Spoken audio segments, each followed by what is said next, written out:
All right, welcome back to the meat of the matter. We got Michael Fine, ancestrally healed. He's here. We're going to talk all things carnivore right after this. Is sick and fucking tired of seeing all the carnivore shit all over these fucking apps.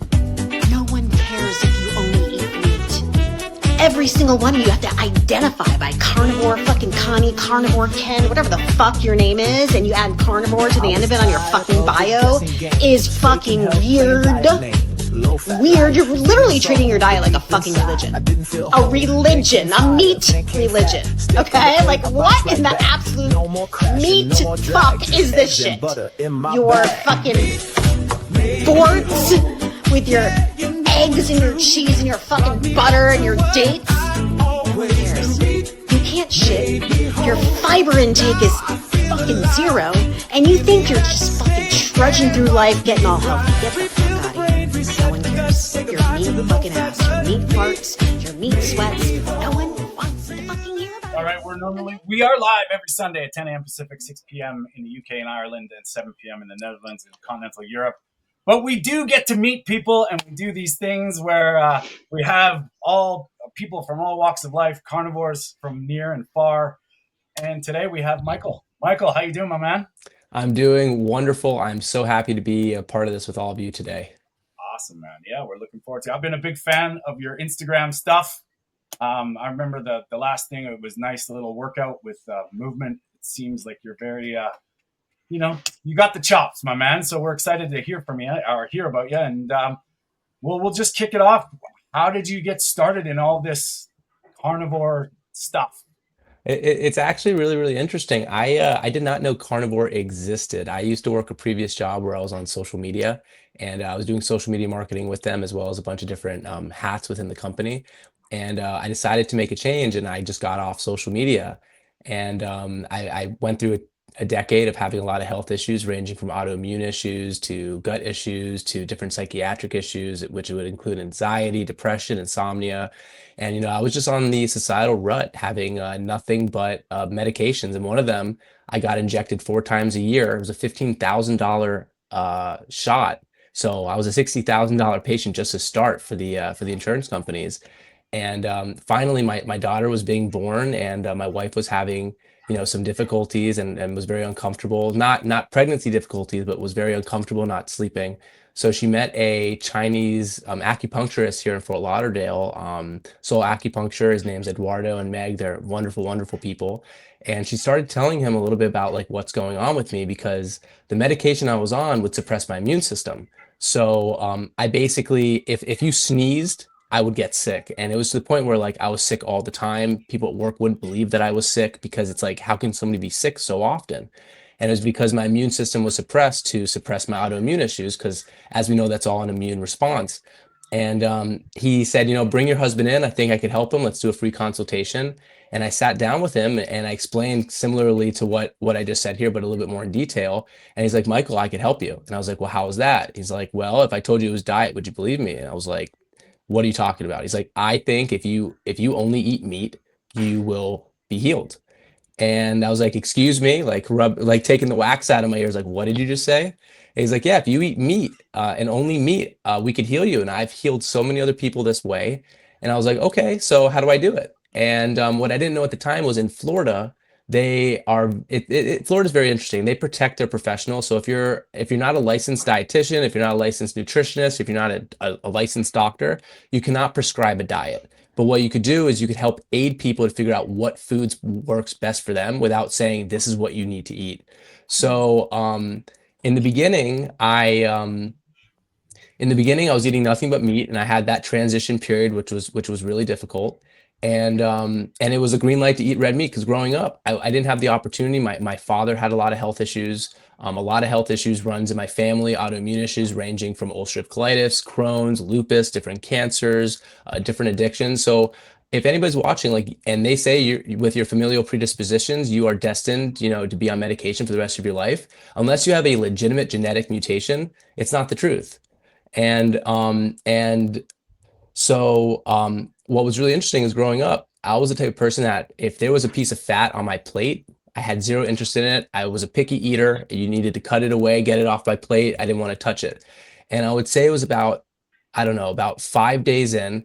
And I had made a rack of lamb that I was saving a rack for, somebody who was coming over. And I was holding my son and I was like, Jackie, my wife, I was like, I need you to take him. And she's like, what do you mean? I was like, I had no energy. I didn't feel right because I was eating lean pieces of meat. I didn't understand fat yet. So I ran over. She took my son. I ran over to the plate, and what I found was I engorged myself like in the most animalistic way you could think, and I just went for the fat first. And that's when it clicked. I was like, "You need fat, Michael. You need a lot of fat, not just protein." And from that point forward, I started experimenting to understand how I needed to eat. And at this point, we were getting a little concerned, so I decided to run some blood work. And my doctor, my cholesterol is super elevated. She's like, Michael, you're gonna die. I'm like, excuse me? Like, Michael, you're 31 years old. You're a super nice guy. You just had your daughter. Like, you're gonna die, and I want you to be here for a long time. And that scared me. So because that happened, I then not only shared that information with my acupuncturist, which I was sharing all my lab works, because at that point I was getting lab works done like every 3 to 4 weeks, just because I wanted to like make sure things were right. Because like the reason why I started this was I wanted to get off all my medication because I wanted to be here for a long time for my family, for my kids. Like I didn't want to prematurely depart. And now I'm suddenly being told that I'm going to kill myself. So at that point, I stopped listening to music.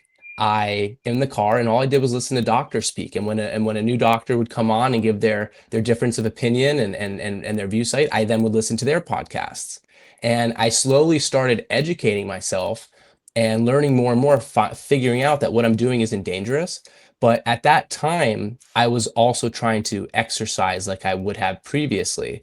And I didn't realize that I was exercising in a way to where if your body doesn't have the energy it needs, the easiest way to get the energy to be able to execute that movement is break down your muscle because it's so quickly turned into energy.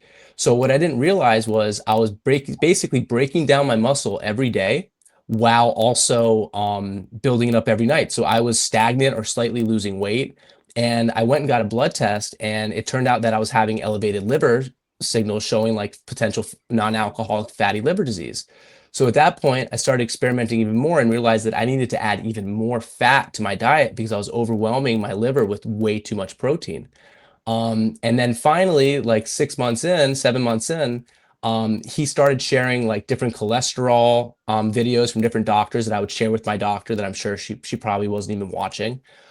Because at that point, your doctor knows all, and they're educated, and what they've been taught is what they believe is the most accurate. And and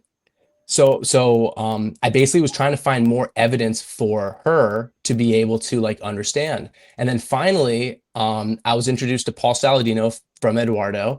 And I didn't start when he was animal based, even though he was animal based at that time. I actually started at episode 1. I wanted to understand why he went carnivore. I wanted to understand, every aspect of his journey. And then finally, he started doing honey and all those different things like that. So I experimented and I was able to build muscle the way that I wanted to. But as time went on, I found that I didn't want honey as often as I did. I found that, there were times where I didn't want fruit as much as I did. Like I used to eat so many eggs, and wintertime came along. It's like I didn't want to eat eggs anymore.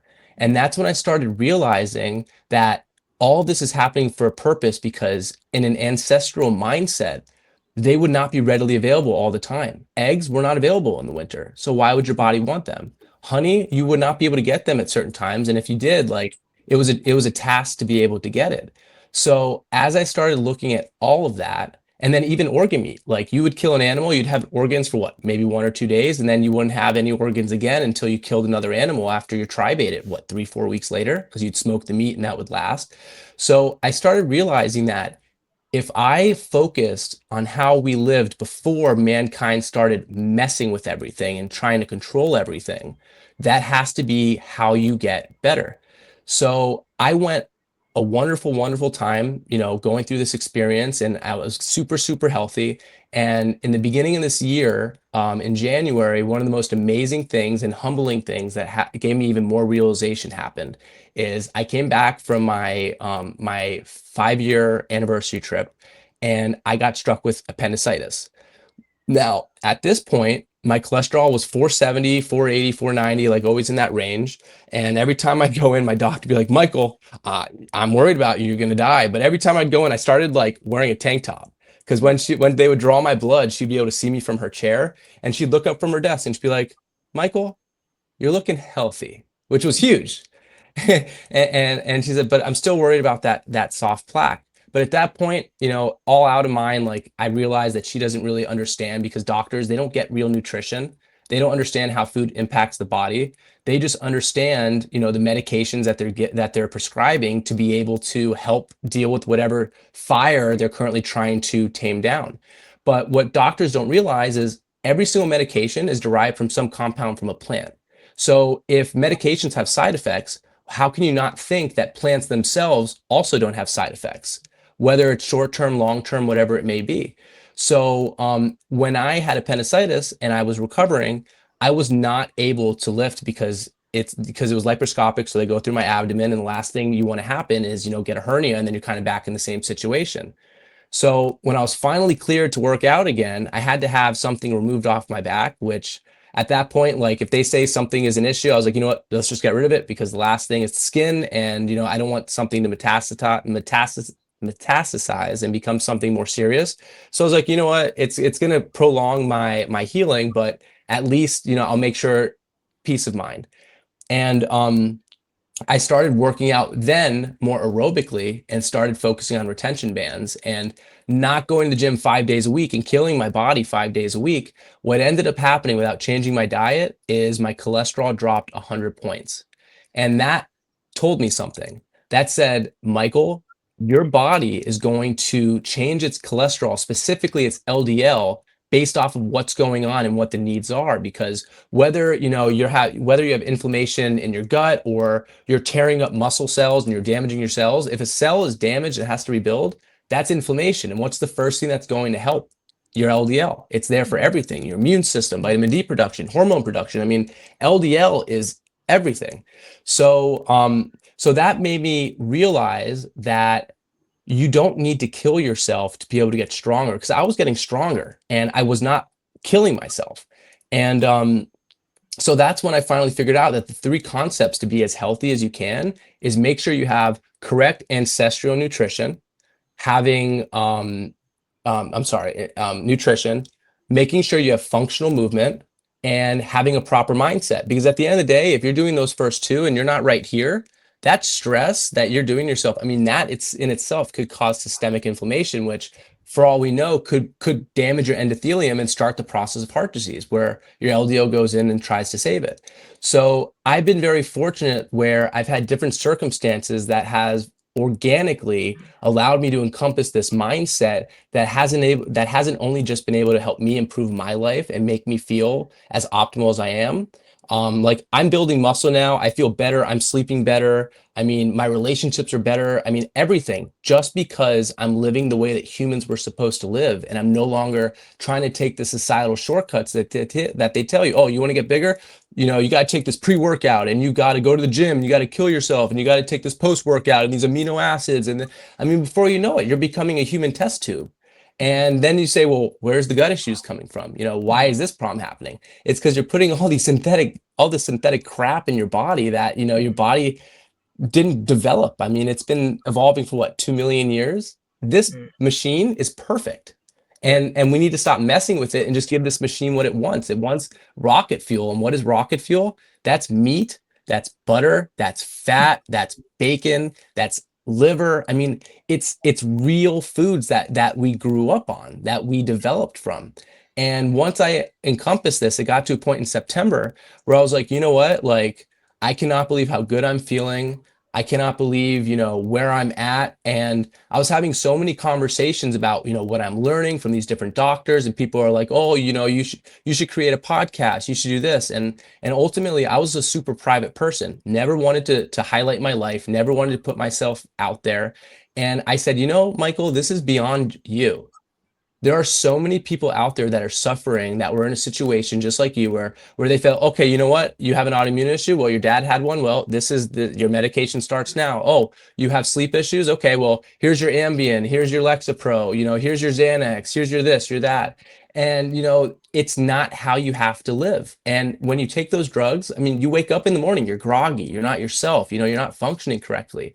Now, it's like I feel like my brain is like a supercomputer. Everything I'm focused on. I mean, I used to have to take Adderall because I had ADHD. The hyperactive part went away. I still had ADD, and I've seen videos where they say that stems from childhood things, whatever it may be, and it's a protection or whatever.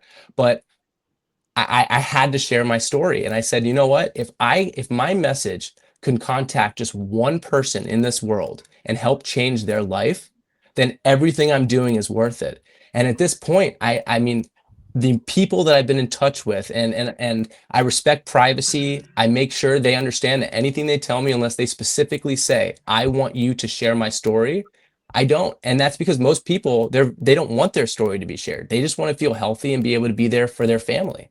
And it's amazing. I wake up every day. I cannot wait to, see who else I could get in touch with, who has questions, who wants to look at life a little differently, to be able to flip the script and be able to live optimally, because that's what life's all about. We only have one, and everybody has the right to be able to enjoy it the way they should. 100%. I think we're going to get along just fine, my hold friend. on. I'm not hearing you. 1 second. Hold on. Let me. Yeah, can you hear us now? Hold on. You were able to hear me, correct? Yeah. Yes. Perfect. Yeah. Let me see. There we go. Much better. Wow. Yeah. Yeah, man. I was just saying, I think we're going to get along just fine, man. That there's so many things that just like the wisdom of actually taking it in your own hands. Like, I mean, from the beginning, there's so much in your story that I like hear so many like similar things with a lot of my clients, with a lot of friends, with family, and they scare the shit out of you. And I mean, you're going a certain way, things are going good, and then all of a sudden you have the news or a talk with the doctor, and it's like, Urch! But you took it upon yourself to go, okay, well, let's not freak out, let's learn about it, which is huge, man. Mm-hmm. I think the most important thing is that we just need to stop complicating things and just go back to what works, and that's it. Like you mentioned a lot about stress there, Michael. And this is what we're seeing at the moment. Everybody just wants to outdo a bad diet. They think they need to go to the gym every day. They need to run themselves into the ground. They need to do all these low-calorie diets. This is just causing more stress, more damage. It's affecting the mindset. This is where, like you said, this is where it all starts. And it's just like, we need to get rid of all this. This is also for the carnivore diet. And I get the impression that, so I didn't fully understand when you talked about the loads of protein. Was that already during carnivore? Yeah, that was in the beginning, because at that point I was just eating, I was like, okay, well, if I'm gonna eat meat, I'm gonna eat, tenderloin, less fatty pieces of meat. Like now it gets to a point where, I mean, I'll be making a meal and I'll have just a nice piece of suet, and I'll literally just throw that on the pan with a little salt, get it a little warm on the outside, and I'll consume that with that. If you would have asked me about that before, I would have been like, are you serious? Like, you talking about that chewy stuff that, is just like, it doesn't really like break down as easy in your mouth. Like, why would you ever want to eat it? Now, I mean, I'll eat some raw bone marrow, sprinkle a little salt on that. I mean, it's delicious.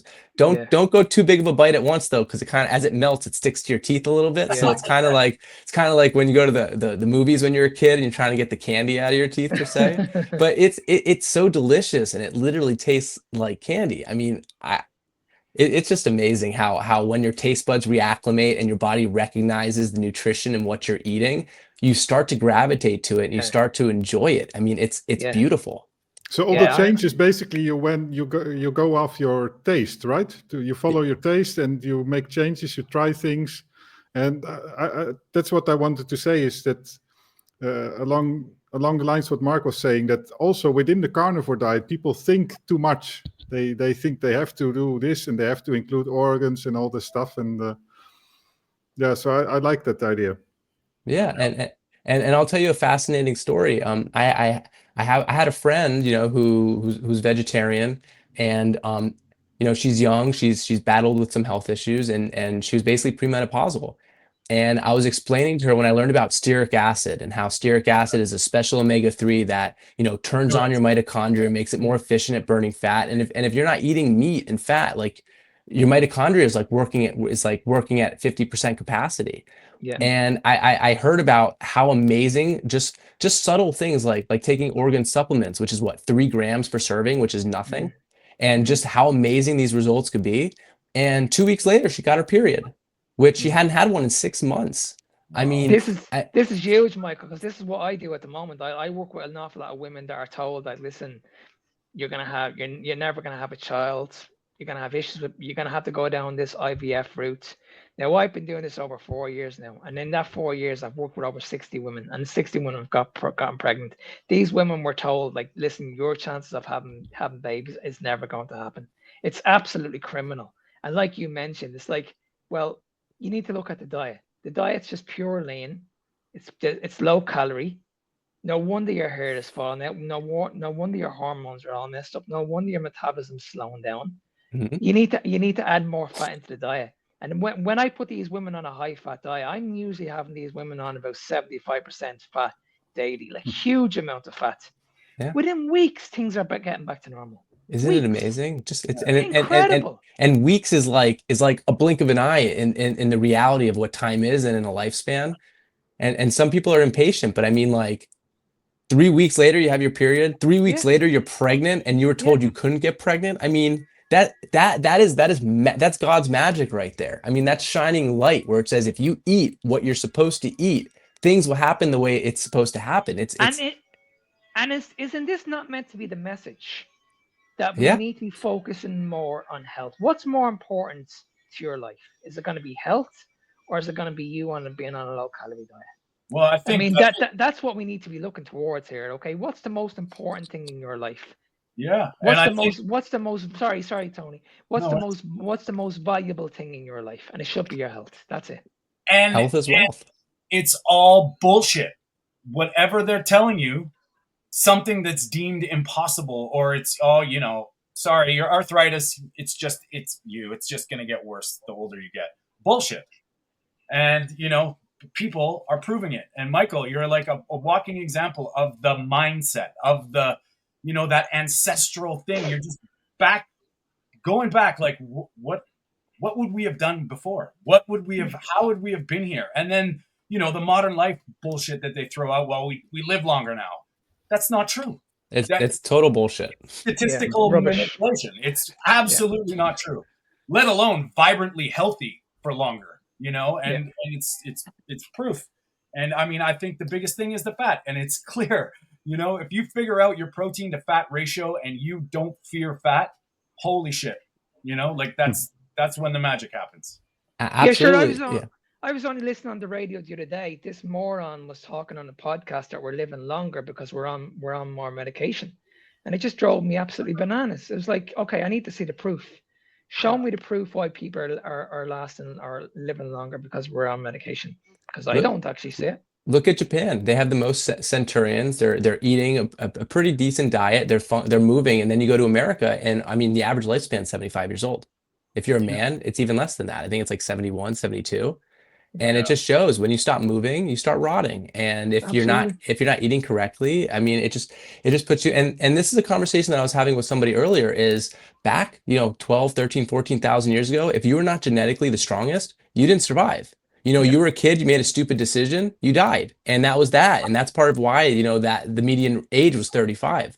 But if you were genetically there, I mean, if we're seeing people that in Japan are living to 100, and that's with them having grains and other modern instances, imagine if it was a much simpler life, a more calm life. I mean, I think they were saying when you look at the telomere life of a cell, we should be able to live to be like 120 years old or something like that. It's funny you say that, because there's like a lot of people with the spiritual side, they get into this stuff, and biblically, we were supposed to live to 120. It says it in the Bible.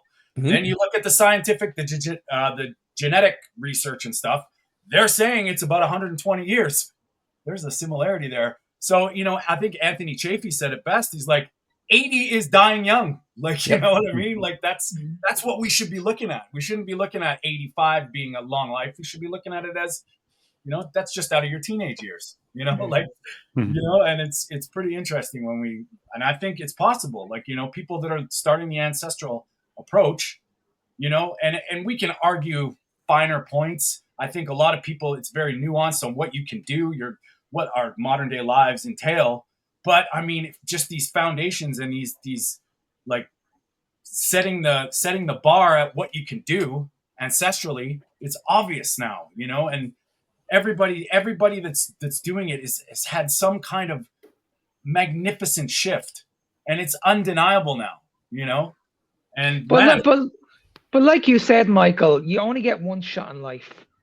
Why would you, when you get to your 50s and 60s, just throw it all away? It's like, okay, I'm done now. My life is done now. No, you should Hmm. be actually saying, okay, what can I do for the next 10 years?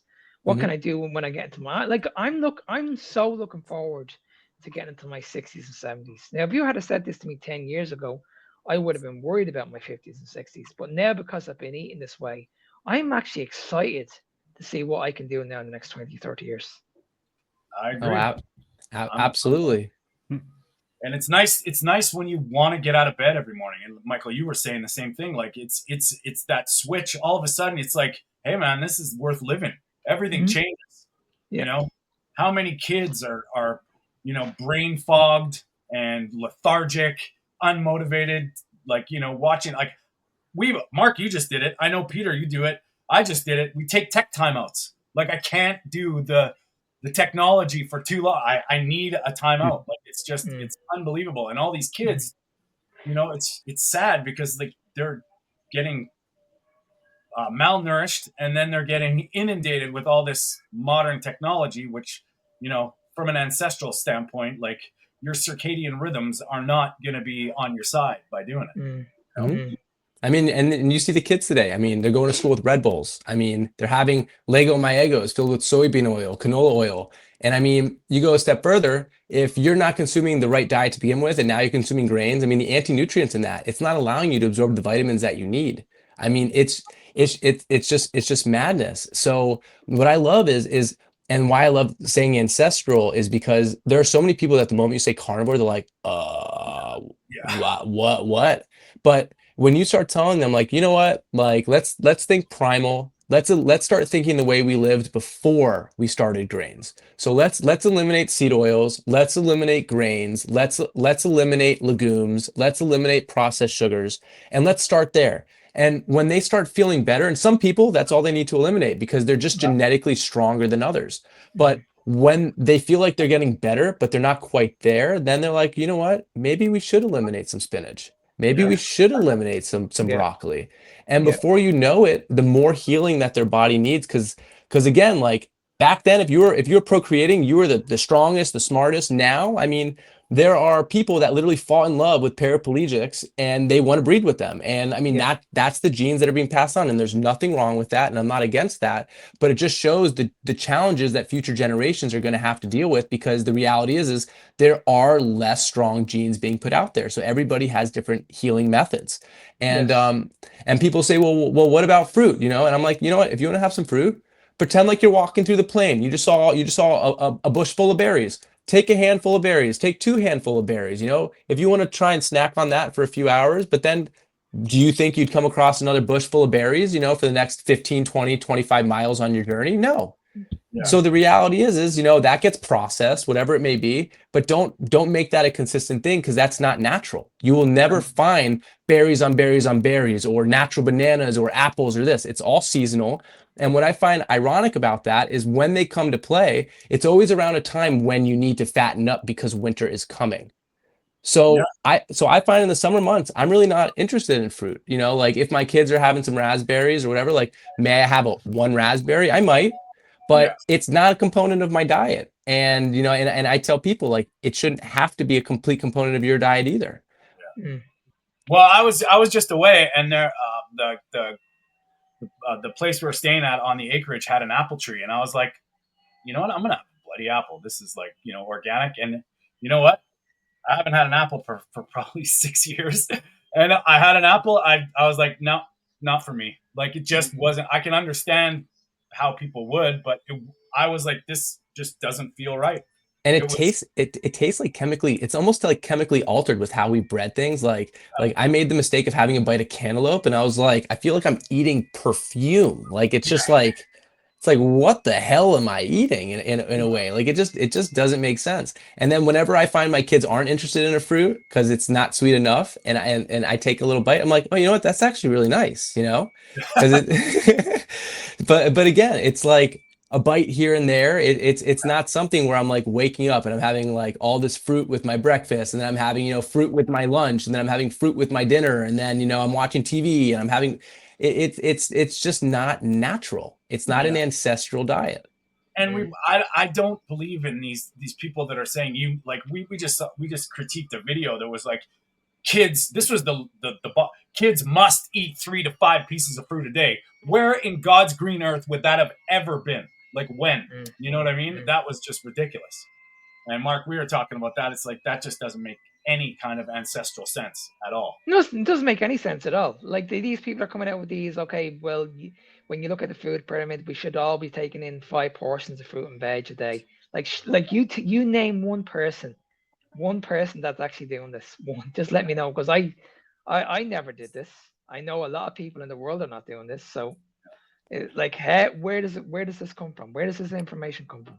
No Guys, doubt. I'm gonna step away for just 1 minute. I had to bring my car in, and my wife's going to pick up my kids, and I just need to put the car seat in her car because it's really, really heavy. I'll be back No in worries. like 60 seconds. Okay. Yeah, No no worries, man. buddy. We'll All good. continue the conversation. No worries.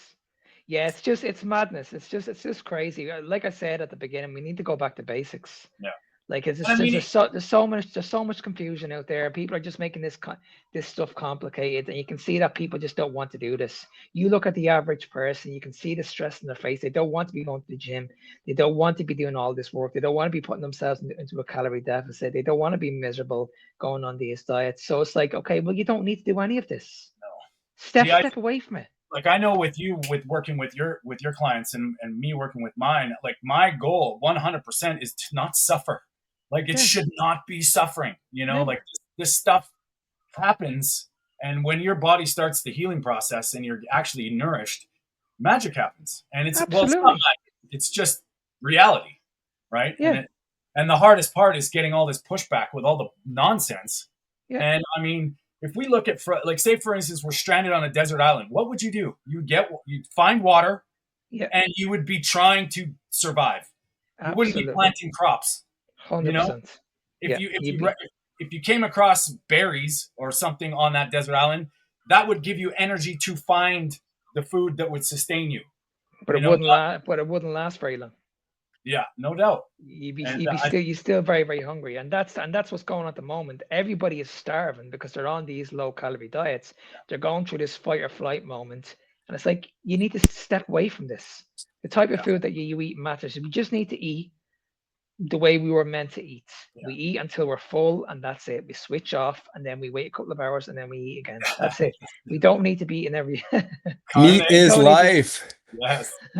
Love that. Huh? But you know what's funny, Mark? When you're talking like that too, it's like we get told to, like, everything's okay, just in moderation. So you gorge and your signals get all whacked on the processed garbage and chemicals. So you start putting on body fat and obesity because your body thinks it's going to starve. Mm-hmm. Then they tell you to eat less of that to lose all the weight. What do you think's fucking happening to your brain? Like your body is so out of whack naturally. And, and then they're blaming your genetics. And Michael talked about that too. It's like, this is bullshit. They're now proving that epigenetics, your influence on your genes, matter more. You can be genetically predispositioned for anything. And yes, of course, there is that aspect. But what you're doing to influence your genes is what matters. And, exactly. Our modern ways are hijacking that shit. And then they're telling us we're all broken. Oh, it's unfortunate. It's too bad. You're just, you're going to have to take these drugs. Or they'll just say you're not disciplined around these foods. Yeah. That's what you'll hear. But you need to be more disciplined. But there's a reason for that, because at the end of the day, like, we're living in the modern world. I'm in air conditioning, I'm comfortable. Our bodies don't know that. Our bodies think they're living in a jungle, surrounded by all these different things. So when you're giving it a food where it's like, oh shit, I could turn that into fat. Like that fat will last us a long time. It's like, let's fucking go. Let's get this shit consumed. Come on, guys. So it's not that there's a problem with you. You're wired that way. And society puts so much of that in front of you. I mean, how can you help yourself unless you've gotten to the point where you recognize it and you're cognitively aware? You like can't. What you're saying there too, from I can't remember who it was who I heard this from, but I think there's a term for animals that are going into hibernation. I think it's called fervor, something. I don't know. I'm not sure. Don't quote me on that. But he was like, his theory was the human race is all thinking they're going into hibernation without ever sleeping. Yeah. Because they're getting overloaded with all this shit. And, you know, there you go. Obesity crisis, you know, in kids, it's happening earlier and earlier. And, you know, that's, I mean, I think we all can deal with our modern ways. It's unbelievable, the indoctrination and the programming, and then blaming yourself, or they blame you for being broken, which is just ridiculous. But you only, like you mentioned with the kids, Tony, you only need to look at what's going on in the moment. Kids as young as 10 years of age are developing fatty liver disease. Now, when we look at the diagnosis for fatty liver disease, we're told that this is down to alcohol. This is all down to alcohol. None of these kids drink alcohol. So what's the problem? Seed oil, what's sugar, going on? Seed oil and processed sugar. Yeah. Michael mentioned a very, like, people don't realize what the liver actually does. Like, we get told it's insulin, of course, but there are so many functions that the liver it's your survival mechanism. It's your survival brain. You know, what it's doing with your body. I mean, protect the liver at all costs should be, you know, what they teach us should be: protect your liver at all costs. And yet there's people out there justifying seed oils, which I don't give a shit what kind of degree or dietitian you are. These things weren't around ancestrally, let alone 150 years ago. How the fuck can you think that they're good? Okay, you gotta love Crisco. It started all the problems. Well, you know, let's mix pig lard with cottonseed oil. You know, we'll be able to create more product. And you know, it's ironic that just around then, you know, is when obesity began to start, because in the 1800s, if you were like slightly fat, you were a sideshow. They're like, look at the biggest man, you know. Now you go on TLC, it's like My Fat Wedding or My Fat Life, and there's a 600-pound person there and everyone's celebrating them like, oh, you're so strong, you're so powerful. You guys are encouraging for them to die young because for your entertainment. It's like the way that the mindset of society has gone towards all of this, they're making it okay. Like, oh, you're curvy. That's okay. Let's create a curvy line. No, you're just trying to create a market to make people feel comfortable in their skin so you can keep poisoning them and killing them and never be charged for the negligence of what you're creating. Because I guarantee you go to the CEOs of those companies, they're probably not consuming their own damn products. No way. And if they did, they wouldn't be a CEO for very long, because they would have heart issues and other health issues, and you know, they would be replaced because they wouldn't be able to perform their duties anymore. Yeah. And you know what you're saying there too, it's like when we're talking, like, we all of us deal with a lot of the seed oil bullshit. And if you just take the normal person, all you got to do is become aware of it, start doing your best to cut it out, and understand that it's poison. It changes your mindset. As soon as you realize and actually get it, that it's poison, that changes everything. It's not acceptable. You know, like I can deal with sugar from time to time. I will not deal with seed oils ever. You know, I'll eat 2 tablespoons of pure processed sugar before I have a teaspoon of seed oils. Period. End of discussion. Yeah. And that's the indoctrination that we've all come, like, people say that, like, when you mention Crisco, it's like, I don't eat cottonseed oil. Yeah, you do. Well, I don't eat soybean oil. Yeah, you do. You just don't read ingredients, because I'll tell you what, it's there. It's not the number one commodity in the world for a reason. You know what I mean? Soybeans, which I didn't know that. I didn't know that 5 years ago. If you would have said soybeans, I would have said soy sauce from Asia. That's all I would have related to soybeans. But no, they're the most subsidized, you know, maybe besides corn, the most subsidized crop in the U.S.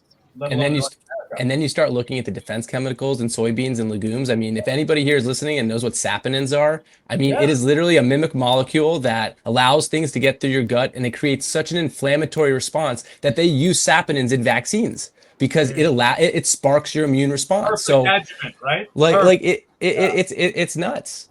Yeah. And that's the other trade-off, which I think, when we're looking at, I mean, I'm sure you've dealt with this too, Michael, is yes, of course, we're eating carnivore, or we're eating an animal-based diet, we're eating an ancestral way. You don't realize all the modern anti-nutrients that do things to mitigate those nutrients. Like, it's not just that they're bad for you, it's what they're possibly blocking. Like when you just dig a little bit into phytic acid, or, like you were saying, saponins, lectins, whatever, oxalates. And the problem is everybody tolerates these things a little differently. So they put us into boxes. They don't, oh yeah, it's not just in general. It's, you may have something, but those don't affect you. Mhm. And that's the problem, is it's possible. And these things are very real. But these anti-nutrients, according to me, they are the reason why the ADIs, the recommended daily intakes, they are much higher than they need to be. So why do we need so much vitamin C, and why do you need so much iron, for example? Measure it in a carnivore or somebody on a keto diet, low on vegetables, and it will probably be very different. And we know that for vitamin C for sure, because I mean, I've tested it myself, the vitamin C levels of my blood, and they are fine. And well, I do eat maybe half a lemon sometimes, but that's not enough to compensate for it, to reach those so-called RDIs. I think we lost Mark. Had a call, so he's going to be ducking out. But when you do lemon, do you do like the water salt lemon to give you like a little extra electrolyte yes, boost? indeed. Yeah. So I'd argue also people that think like, oh, you miss out on all the nutrients and vitamin C. Well, if you're so afraid, eat a natural diet full of meat, and maybe even eat a selection of vegetables that are low in anti-nutrients, and add in the lemon, and you're fine. if you're so afraid. Or I even say, you're worried, you don't think you're getting enough, have an Ancestral blend burger. You got kidney in there. Kidney is exceptionally high in vitamin C. Yeah. And that's a thing. How do you feel? Like, well, we know, like, meal times were created by man. Okay, Mhm. breakfast, lunch, and dinner were a man-made. Thank you, Kellogg. Yeah, exactly. Not to mention the most important meal, right? Like, okay, right. who said that? Let's just get you so addicted to glucose that you're chasing it for the rest of the day. It's genius. And then you're not going to breathe. Go figure, right? Right. It's like giving a heroin addict heroin, and then when he comes back for more, you say, oh, well, he's a drug addict. It's his choice. It's like, no. You got him hooked. You're really at fault here, buddy. I'm sorry. You could try and justify it however you want, but you're the one that started the problem. Yeah, no shit. Yeah. And that's the sort of how I feel about RDAs. Like, this is uncharted territory where all these RDAs or RDIs, whatever, the recommended daily whatevers, were created based on what? On optimal human health. We had no idea what we did. We just forgot. Capitalism. But, yeah. So, Peter, you mentioned a good point. Like, all these things change when you're healthy. And then another thing is that how do you measure it also in a research context? Well, you do it by letting people eat a certain amount of food, and you check their urine or their blood levels and see if they are all right. That's all they can do. Yeah. And then they probably up the limit a little bit to be on the safe side, and lower it when they are afraid that it causes toxicity and blah, blah, blah, blah, blah. And toxicity, toxicity of most vitamins is the same story, because when does it happen with natural foods? Yeah. I mean, I've never heard of it with liver and kidney or those things. And that old wives' tale about, well, I'm sure it was true, someone did it, but the polar bear liver, like, we're not eating polar bear liver, everybody. Yeah. The vitamin A content in that liver is so extremely high. And that's why I try, like I'll tell you, like, when I was in Alaska, I had some bear. Like, I didn't eat the bear liver, but I mean, like, I really don't want to eat the protein of an animal that's purposely eating other animals. Like, just like in the ocean, if you want higher mercury content, you're eating fish that are eating a lot of other fish. I want to eat the smaller fish. Yeah. And that's where, the most health is coming from. And that's why ruminant animals are the way to go. And the proof of that is you look at their suet. I mean, the suet of a ruminant animal is like the most nutrient dense fat. And it's not even that. It's so high in stearic acid. It's programming your body to be like, hey, you are going to be a fat burning beast. And we're going to make sure your mitochondria is there. And then on top of everything, if you're not consuming all these carbs and you're working out fat adapted, it creates mitochondria neogenesis, meaning if your cell, let's just make it easy. Like, let's say you got a big house and you have one large generator for that entire house. I mean, that generator is working overload. But if you're doing things correctly and epigenetics, you're triggering the correct motions to where now you have mitochondria neogenesis. I mean, instead of having one massive generator, now you have 8 generators in different areas of the house. It's now giving equal power. And instead of it drawing so much from one, it's utilizing the fuel in such an efficient manner. And I mean, come on, the body is so freaking amazing. It's beautiful. Like, I mean, I say this quite often. It's like God and Mother Nature knew exactly what they were doing. And anytime we mess with it, we get punched in the face. It's that's clear now, you know? It's like Dr. Kilt says, I'm God, you're God, we are God, we are made in God's image, and God is perfect. Yeah. It's just when you start doing the wrong things, you start messing it up, and you gotta walk on the path. You gotta walk in the light. Don't go into darkness. Don't create man-made nonsense. Because every single time man convinces another man to do something, let's go to Adam and Eve and the snake. I mean, we were perfect until that guy got us to eat the apple, you know. And then since then, we've just been going down this rabbit hole. So we just need to live the way we were supposed to. And you know, there are some tribes like the Cherokee living in the Buffalo Plains. They weren't eating fruit because there really wasn't that much available. But then you go to the Incas in Peru, and you know, there's more fruit there. I guarantee you they were consuming fruit when it was available. Yeah. So it's all about recognizing where we've all evolved from, what our needs are, and how we could best suit them. But I'll tell you, they didn't have fruit year round. No. And I liked also the thing that you mentioned way before, because I was away for 15 minutes or so, but when you talked about simplifying things, and we mess up things and we make things so complicated in life, and we add in this and this and this for our pleasure in the world and for economic gain and all those things. And one strong point of the carnivore diet that I noticed was that my life simplified, not just with the food. I mean, for the food, it was necessary to make the changes, because without simplification, I would not be able to know where to look. I mean, also with type 1 diabetes, for example, there are thousands of factors. So reduce the number of factors, your life becomes so much easier. But also in the house, I mean, if I would turn my camera now, my living room doesn't look like a normal living room, because, in the past, I would place a table with seats and with the idea, maybe one time a year or one time in 5 years, I'll have a big family for dinner here. I don't need it, so I got rid of it. My bed is very simple. I don't have a big bed and anything, just on the ground, a mattress, that sort of stuff. And if I would buy I bet you it's kitchen, a firm mattress too, right? Sorry? I bet you it's a firm mattress too. A fern? Yeah.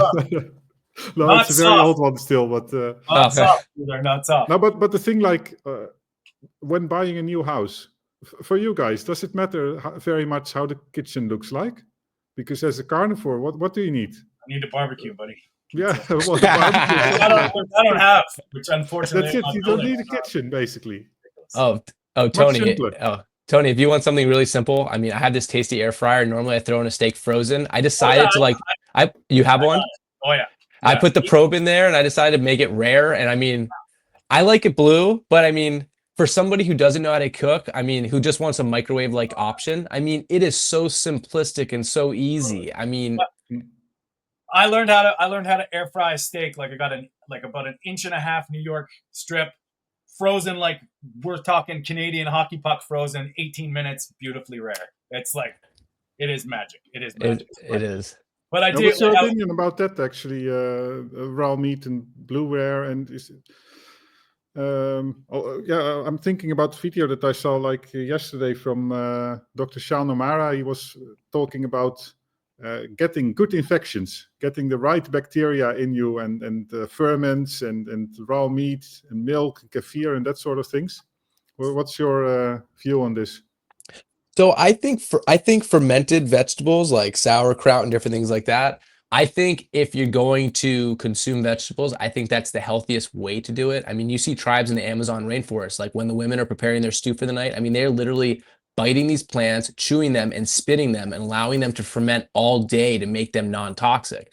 So I 100% think if you're going to do it, like, that's the way to do it. But people have histamine issues, and it builds histamine. So it's like, it also comes down to like what your body is able to tolerate. And again, like, if you want to have sauerkraut, like, and you could tolerate it, like, have it here and there, but don't eat it 3 times a day, because that's not how it would naturally take place. You know, if you want to have it as a slight side dish, you know, and as a flavor additive, like, I get that, but it shouldn't be more than a flavor additive. Like, I have kids, and they're 2 and 4. And it's amazing to see the difference. Like, one of them, like, this was before I started this journey, and, you know, he was born in 2021. And, you know, we didn't know any better. It was like 4 months old. Okay, add the baby oats to the milk, you know, because that's what it is. And at that point, you're already triggering the brain to what they want. My daughter, 4 months, at 4 months, 5 months, I mean, I was taking an egg, quick, over easy, poking a hole in the top and spooning her the egg yolk. I mean, that was her first food. Her second food was bone marrow, liver. And I mean, now if I go, what's your favorite food? I mean, it's insane. Like my son, he sometimes wants pizza. Like, I'll make pizza and other carnivore things, but like, he's already programmed to, like, that's what he likes. She'll ask for it because he's eating that, and she wants to be like him, but she doesn't really eat it. Like, if I make a set, and I realize, like, I cannot force change on him, because if I do with kids, the further you push them, the further away they run from it. So sometimes he says he wants pancakes. Like, I'll make him from an organic farm, freshly milled, sourdough, extra fermented, you know, trying to get as much of everything out of it as possible. But I don't give that to him every day. I'll supplement that. Like this morning, he was like, I want waffle pockets. So you know what I did? I took a banana, 4 eggs with 1 extra egg yolk, and I put it in a waffle maker that has like little shapes, and that's what he ate for breakfast. That with eggs. So he's having eggs with that, which has amazing DHAs and other nutrients for the brain, and then he's having an additional egg, and he doesn't even realize that he's kind of getting what he wants while also getting what he really needs, to a point where he's not going to grow up and saying, you know what, my parents were total assholes, they didn't let me have what I wanted to eat. I figured out ways to allow him to feel like he's included with what his friends are eating without actually having it in the worst way. And I mean, I walked through the supermarket with him. I'm like, do you see that? And he's like, well, yeah, it's really colorful, I want it. I'm like, do you know why it's colorful? I go, because it's poison. And the more colorful things are, the more poison it is. So now we go to the supermarket, and he's like, what's that? I go, what do you think it is? He goes, poison. And you'll see the woman next to us, like, look at him like, excuse me? And I'm like, yeah, it is poison. Great job, Jack. You know, great job. And I just, and I'm learning, like, with kids, it's so tricky, because it's like, you know what's good for them, and then they go to school and they see what all their friends are eating. So like, his friends will have potato chips. I found 2 companies, and this one company, I don't know if you ever heard of it, but Rosie's. I mean, they are small batch, kettle cooked, 3 ingredients: potato, beef fat, salt. That's it. Yeah.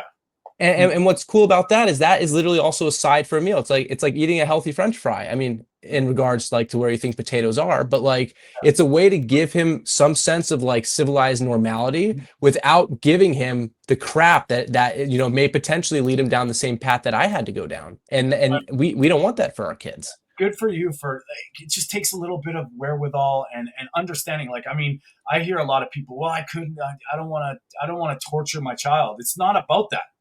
You know, like, when I think about pets, the same thing. Like, when I figured out what I was feeding my cat, I was like, I can't live with myself. I can't do it. And, you know, even going to like a Christmas party and it's a donation for the food bank, I'm walking around the store going, I can't bring this. I found canned tuna and canned salmon. At least that was on my, but I was like, I cannot willingly give somebody something that I know is going to harm them. And I mean, especially being a parent, that's amazing what you've done, because, you know, you're navigating it. And I'm sorry, but if you've ever waited in line at McDonald's lately, or if you've ever, you know, made a batch of Kraft dinner, if you can tell me that scrambled eggs aren't fast food, I'll wait. You know, like, that's and the way you're talking about waffles with eggs on eggs, it's like, that's fast food. You seem to be in a good place then. So is your entire family also on board with this, and on school apparently it's Oh, possible to bring your own food and things like that. Or?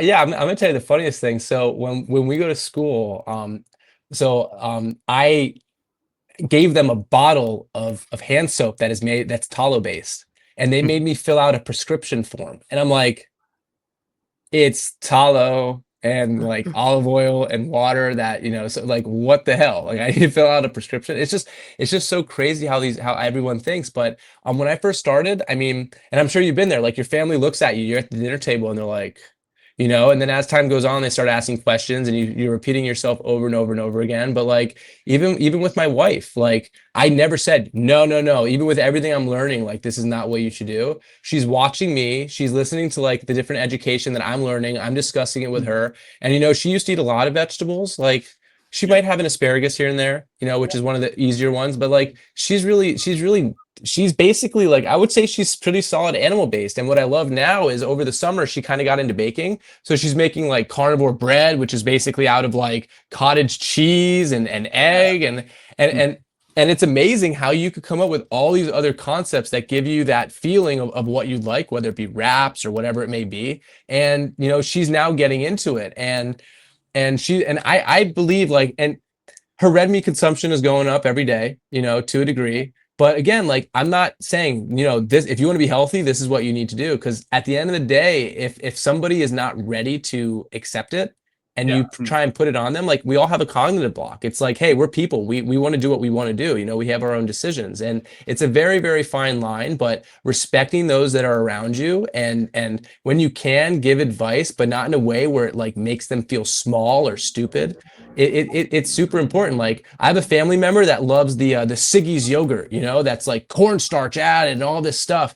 And I would make little comments. I'm like, have you done the research on cornstarch? Like I think you should look into it and see if the yogurt brand that you're doing is really worth it. Maybe you should potentially look for alternatives that could just be as flavorful.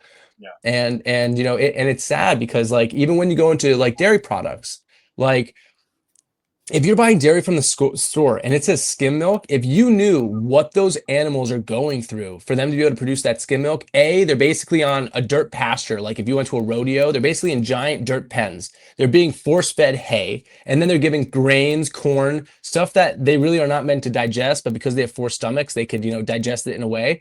But then they go a step further. They go, you know what? If we infect these cows with E. coli as a side product, they'll produce even more milk. Great for business, not good for the cows. So like when they say if you drink raw milk, it'll kill you. Yeah, if you drink raw milk from those cows, because their bodies are so sweet and the bacteria is running rampant, like you will die because it's not what milk is supposed to be. They're just creating a product that they could boil down and then they can make it to all these other products because they just want to make a shitload of money off of you. Wow. That's new for me. Like that makes, mind you, nothing shocks me anymore. Like that's wild. And I mean, obviously, I'm far removed from my skim milk days. And even when I'm telling people that skim milk's actually more fattening than whole milk when you're dealing with the sugar. If you remove the fat, they got to put something in it to make it taste good, and it's sugar. Sorry guys, I just got a little thing there. It's kind of cool, and I love how you're like with partners and people. Like even with my clients, I don't tell people you got to go carnivore. That's what we're going to do. It's guiding them to show them, but like leading by example, showing like, I mean, it's undeniable what you've done with your life. Someone that's around you intimately would be observing it going, okay, there's something here. Obviously, it's undeniable. And I find that showing and just people gravitating towards this way of ancestrally living, all of a sudden things start clicking and they just come to it on their own iteration of it, and you just keep back. Some people, obviously with a serious autoimmune or something very serious, obviously, in my opinion, they probably need to do things a little bit differently. But the people that are gravitating towards this naturally, it's beautiful because they just start seeing it. And that's why I think these conversations are so important because, different opinions of the same sort of framework mindset is powerful. And I'm learning stuff all the time. And that's the best part about this is, it's just this, and I'm the same way as you, Michael. Like my brain is a sponge. Like I'm not shocked, and I want to know things. I don't. I'm not. I don't take it personal anymore. So I find out something's not good. I dig into it, and it's like, and I go down rabbit holes with. It's like, oh my lord. And people ask me, "What do you think about this?" I'm like, "Do you really want to hear that opinion?" Because you're probably going to look at me in a whole different light. And I have people call me and they'll be like, "Okay, well, what do you think about this?" And I'm like, "Okay, you ready? Because I bet you didn't think about Buckle that." your seatbelt, Bucko, because we're about to go for one hell of a ride. Now I'd like to shift gears, if you have a little bit of time, about your training sort of philosophy and like Absolutely. like the way you're saying ancestrally heal, but I know like you're really big into movement, and you mentioned it when you were explaining your story. Mm-hmm. What sort of like what's your sort of take on that? Like explain the bands and that. Absolutely. So if you think about it, and again, you always got to think 15,000, 16,000 years ago. At the end of the day, like these guys were not running on log treadmills. They were not jogging for fun. If they needed to do something, they did it in the moment. They put it down and they're like, oh shit. They weren't like, oh shit, that was a great workout. Let's fucking do it again. It was like, no, this is the need that we need to do. So what I tell my clients is if you're going to exercise and you want to go to the gym, go to the gym for 30 minutes. If you want to go for 45 minutes, that's fine. But don't go to the point where you're killing your muscle and the next day you're waking up and you're like, oh shit, dude, I'm so sore. I can't move. Because at that point, you overstressed your body. And if you were alive 15,000 years ago and you, let's say, did a crazy leg workout, right? And the next day a fucking lion comes into your tribe, like you're not fucking outrunning that lion. You're not. And so it's about being able to look at the exercise that you're doing and being able to strengthen that muscle, but not just that muscle, also your supporting muscles. And like when I used to, and I mean, I'm going to show a flex, not to like show how big I am, but like when I used to do my biceps, it was more here. If you look, the bicep now is coming more here because when I'm doing retention bands, and I did a live video where I was sitting down and I was showing like keeping your elbow aligned. When you come to that full flex and you're like, 5 pound retention, that's increasing it's like 7-8 pounds retention, you are working that entire muscle. And because if you have it attached to your feet and you're being pulled this way and that way, your support muscles in your shoulder, everything, it's all being activated, which is real movement. I mean, going to the gym and just doing isolated movements on your muscle, that's not natural. And you'll hear it all the time. Someone will be like, I was doing my normal bicep and my bicep tore.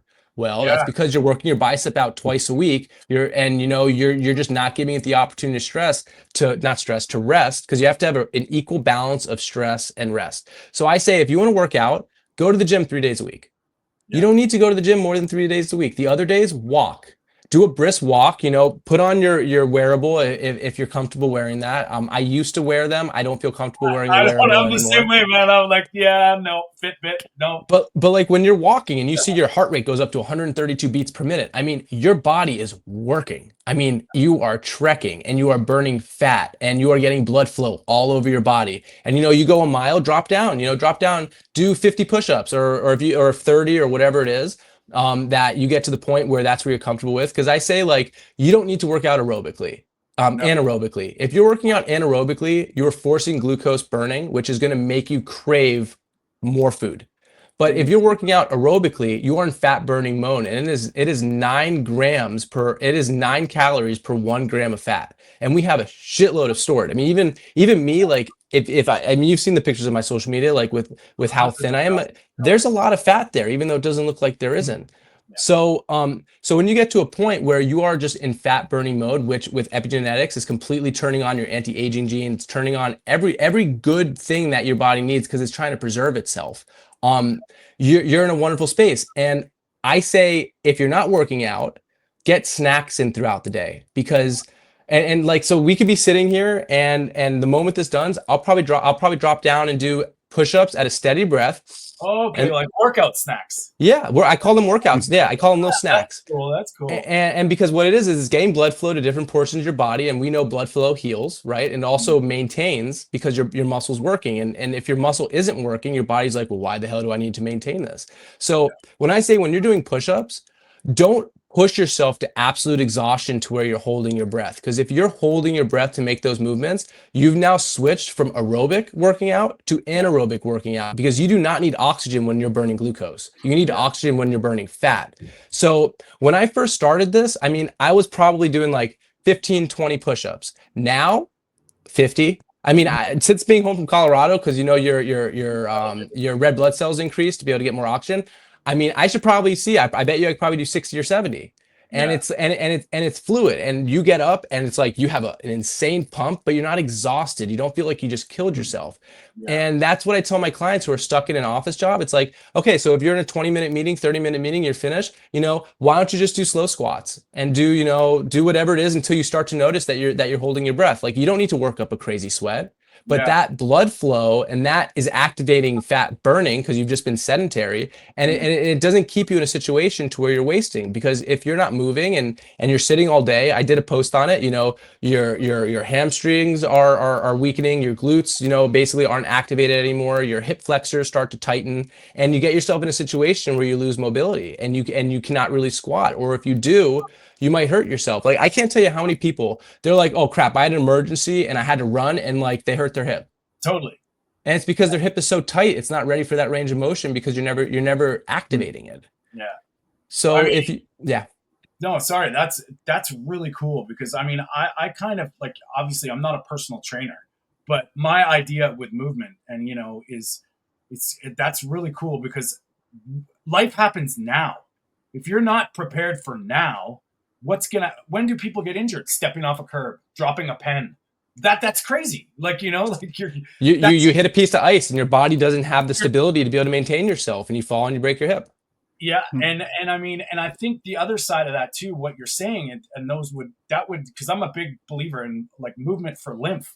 We have to get our lymph circulating, and just those little micro workout snacks would really get your lymph activated, which is, you know, that's another part of our immune system that most people don't realize, that, you know, you need to move to get this stuff circulated. There's no art. And set a time. I mean, with me, I wonder how long it takes me to do 50 push-ups. Now, let's say I decide that day I want to do push-ups every time I do a snack. I mean, that'll probably equate to 15 minutes in the gym, 20 minutes in the gym. Yeah. And instead of you stressing your muscle out all in one time, you're giving your muscle time to relax, time to recover. And then when you hit it again, I mean, it's just a constant thing. And that's what Ancestral is all about. I mean, yeah, your entire body, you give it a bit of a rest, because if you would do this intense exercise of like 50 push-ups in one go and to total exhaustion, you typically get this glucagon spike as well. I mean, it's sort of as having an extra meal on the day when you look at your blood glucose, because if you go to the gym and you do like half an hour full intense exercise, your blood glucose can, well, in my case at least, but also I heard it from example, Dr. Sean Baker, it can go up to 140, 180, 200. Yeah. Well, that's not good. I mean, of course, on its time, do it, but I don't do it like every day. Yeah. I love that approach too. And I mean, when you're thinking about a push-up or these from an ancestral standpoint too, like survival, what would you have done to survive? If you fell or slipped and you had to pick yourself up or climb a tree to get out of danger, you have to do it now. You don't warm up, you know, there's no warm-ups, but it's at the same, you know, it's interesting how most people, you know, we're just trained as all gym bros. Like, it's all or nothing. Like, get out there and lift as heavy as you can and as much as possible, volume. And I love that you're thinking about it, right? Like, yeah. And there are times when I go to the gym, and at the end of the day, you need to test your body, but you don't need to do a billion reps. Yeah. Like the other day, I mean, I'll tell you, I'm 150 pounds. I'm a very thin-framed 6-foot person. I mean, if you look at my wrist size compared to my brothers, their bone structure is just bigger than mine. I decided to see what can I do dip-wise. I was dipping with 135 pounds attached to me. That's basically my weight. Yeah. I mean, pull-ups, I could do chin-ups with at least 90 pounds attached to me. And so when you think about absolute strength or body to strength ratio, I mean, I am like top 1%. And if you look at me walking down the street, you're not going to be like, oh, here's this roided out guy. No, man, because that's not what it's about. You're super big because you're super muscular. Let's see how high up that cliff you could climb if you really needed to. You know, let's see you be able to hold on and help your friend climb if you really needed to. You wouldn't be able to. And this is one of the things that I think is so interesting about the workout community is they'll say, oh, well, you know what? You just went to the gym. You have that 30-minute window to eat whatever the hell you would like because it's going straight to your muscles. Listen, the moment you do that and your glucose elevates, insulin shoots up, and every single adaptive hormone that your body does to make you become naturally stronger, it shuts the gate because they're fighting for the exact same receptors. Just like if you're consuming carbs, you need to eat more vitamin C because they're competing for the same receptors, and you have to override that. So like and with women, it's a little different because it depends on where they are in their moon cycle, depending on how they should lift. But a man working out fasted, your HGH is going up 2,000%. That's anabolic. Like people inject HGH because they want to get bigger and for whatever the reasons are. Your body is naturally creating it. But the moment you finish and you're like, I'm going to go have, oatmeal and I'm going to have, this fruit and this and that. I'm like, you literally just stopped your body from that's naturally creating that anabolic effect from taking place. And you're making yourself sicker by doing that.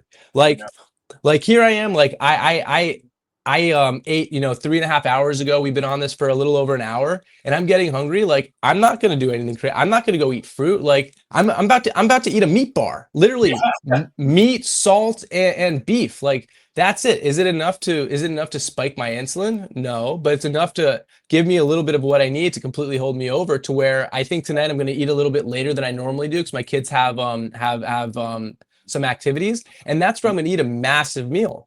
And if I'm waking up in the morning and I'm not hungry, I'm not eating. And the moment I get hungry, I'm not going to like try and stretch that because now you're stressing your body in a way it doesn't need to. I'll eat. And one of the best things you can put in your body first thing in the morning is beef stock. Bone broth has some little issues. I think I can't remember the name of the acid, but if you have leaky gut, it can get through and it kind of wreck your gut and wreck your brain a little bit. Histamine reaction too. Like, yeah, for sure. There's a lot more nuance to bone broth, but I love it that you're saying meat stock. I'm a big fan of Natasha Campbell McBride with the gaps. And she's like, meat stock is the best. So what's really interesting about me, because I'm so involved with my kids, I make everything, I'm trying to create content when I can. Editing, I'm even though I'm young, like I am like a 90-year-old man mentally when it comes to technology. Like I'm always asking people, I'm like, how do you do this? Here, buddy. So you look at my videos and they're pretty basic. Like it's not like all these different flashing things, and whatnot. Cause like I really don't have the capacity to be able to do that. I just lost my train of thought. The gardener walked by and he was leaf blowing. Oh. Uh-oh. Peter, we might have lost. That was the leaf blower. That was the leaf blower. Yeah, I was getting a phone call. Can you see me? Yeah, you're back. Yeah, you're back. Yeah, so the easiest thing you could do, Instapot, like get 3 pounds of stew meat. And if you wanted to, and you have like an ossobuco, something super, super fatty, and it could have a little bone, like it's not too crazy. Like you don't have to worry about it being in that state with some marrow. Fill that up with water. Put like, I literally do either 10 or 15 nice pinches of salt and pressure cook that for 40 minutes if you. Oh, he's a busy guy. He's getting phone calls left, right, and center. Oh yeah, so he's on his phone. Yeah. Sorry about that. No worries. Can you see me or? Yeah. Wait, can you see me? Yeah. Okay, I can't see me. So if you could see me, that's good. Yeah, we can see. And if you have histamine issues, pressure cook it for 45 minutes and let it slow cook for like anywhere from 4 to 8 hours. Yeah. And when you have that broth, like you could eat the meat, like that's fine, but all the nutrients has basically been absorbed into the broth at this point. Mm-hmm. And I mean, it is like, I'm telling you, you start the morning, you think you need a coffee, like just having all those different nutrients come into your body, it's so fulfilling. And then 10:30, 11 o'clock comes and you really want your coffee, have your coffee, but don't do it first thing in the morning. No. and do it when there's something in your stomach. Yeah, no doubt. Yeah. I'm a big fan of actually meat stock, especially with people that are starting the healing process. Bone broth can be a really, really tricky. I've had a lot of people like have different reactions to bone broth, but when they go to the meat stock, it's like beautiful. Mm-hmm. It's a lot more gentle and it's still like there's so much nutrition there, which is awesome. Mm-hmm. That's cool, man. Well, Michael, we should probably respect your time. Okay. Thanks for coming on, man, and Absolute explaining your pleasure. stuff. And I'm a big fan of your content, and I like it simple, man. I love that I think there needs to be more simple out there. All this bells and whistles and AI bullshit. It's nice that I get, like, when I watch your stuff, you feel that you're like connected, and I love it. So if that means anything, man, thank No, you. that means the world, because there's a lot of people out there that have their different comments, but at the end of the day, my content isn't for them. My content is for people that are trying to get better. They want to educate themselves. They realize that what's going on doesn't work, and they recognize that what I'm telling you, it's not like I'm living a double life and I'm just trying to put information out there that I think people find interesting. Like, this is how I live. And I Yeah, know, because I'm giving you my truest, my most raw content, that the people that really need to find it and will connect with it will. So Tony, telling me that, like, yeah, man. dude, that means the world to me. That means the world to my heart. And it just gives me even more of a push to just keep doing what I'm doing, because I know whether you're sick or you're already on this journey and you're helping others, we're all helping each other. We're all on this together, and we're trying to make little ripples in this lake, and we're hoping these ripples start to get to a shallower area where these ripples are turning into waves, and waves are turning into tsunamis, to a point where there's so much force you cannot stop it. You cannot deny Love it. it. And that's Yes, what it's all about. I love it. And yeah, and it's cool to connect with like, this is what I love about what we do, is just these conversations are great to just hear people's differences and what they're all about. And man, it's necessary, because I think in this world of all this glitz and glamour and pushing, shadow banning, all this crap, having somebody that's genuinely delivering how they're living, it's important. And Absolutely. and I think we can get lost in the whole social media fray, and it's I think that's the value, buddy, and I really appreciate it, and we really appreciate you coming on and sharing, and we'd love to have you back, because I think Anytime.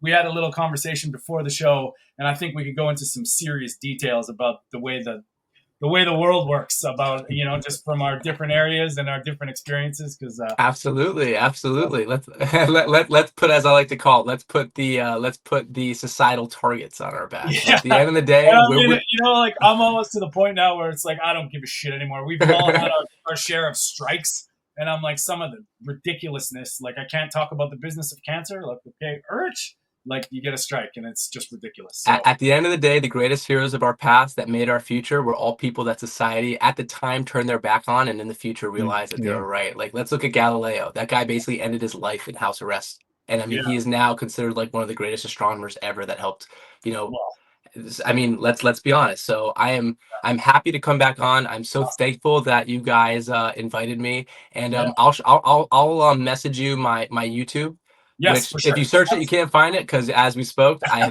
I have been blacklisted. But yeah, if for whatever reason people do find that and it comes, like, I just want there to be as many avenues as possible for people to be able to find this message, because it will help at least one person, and that's all that's I it. care about. Cool, man. And well, what we'll talk about it. If you want to just hang on when we finish, we'll get all those details, because, like, Oh, and I, I want to say one more thing. We are not doctors. We are not this. So this is not to be taken as legitimate medical advice. If yeah, you want to incorporate any of this into your lifestyle, I suggest you to do your own research and talk with your own medical professionals and decide if you want to take their advice. But at the end of the day, it's on you, and please don't put it on us. We're just trying to share our stories that made our lives the most optimal that it could be. And we hope that from our message, you can incorporate it in some way into your life so you can live the most optimally as possible, because that's all we care about. It's one life, baby. beautifully said, my friend. And so, first of all, where can people find you, and how do they get a hold of you? And yeah, we'll let So you know. I have a very basic website. I used like AI functions to create it. I really don't use it that much, and I don't have the tech savviness to be able to like make it better than it should be. So my primary contact right now is my social media profile on Instagram at ancestrally_healed. And please feel free to DM me there. You could DM me on my website and I'll eventually get it. Just leave your email and I'll email you back. I do have a YouTube channel at Ancestrally Healed, but it's kind of hard to find it. So if you want to try and find that, and it's kind of like different shorts that I've already put on my profile, I could DM you that link as well. But again, my main reach right now is Instagram, and I'm too afraid to go on TikTok because I don't feel comfortable releasing all my privacy to them. So Mm. Fair enough. Well said. Yep. So fine, we will do what we can, and we'll get all the description for Michael's stuff. Man, pleasure. Your brain. I mean, I know I can't really speak for Peter, but I relate to it. Like it's you know. Yeah, no, same here. I mean, I like your approach and open-mindedness about it's not just carnivore and it's not just meat. Yeah. Yeah, I like it. And I know on behalf of Mark, he's probably gutted that he didn't get to talk training with you, because that's kind of his thing. He's got his philosophies and stuff. But you know Absolutely. what? We'll do it again. That makes us have to do a round 2. And Hell yeah, brother. You to please follow Michael at Ancestrally Healed. All the links will be below. Reminder: we're live every Sunday, 10 a.m. Pacific, 6 p.m. in the UK and Ireland, 7 p.m. in the Netherlands and Europe. Thank you all for joining us. We will talk to Michael very soon. Thanks, buddy. Peter, we'll talk soon. All right.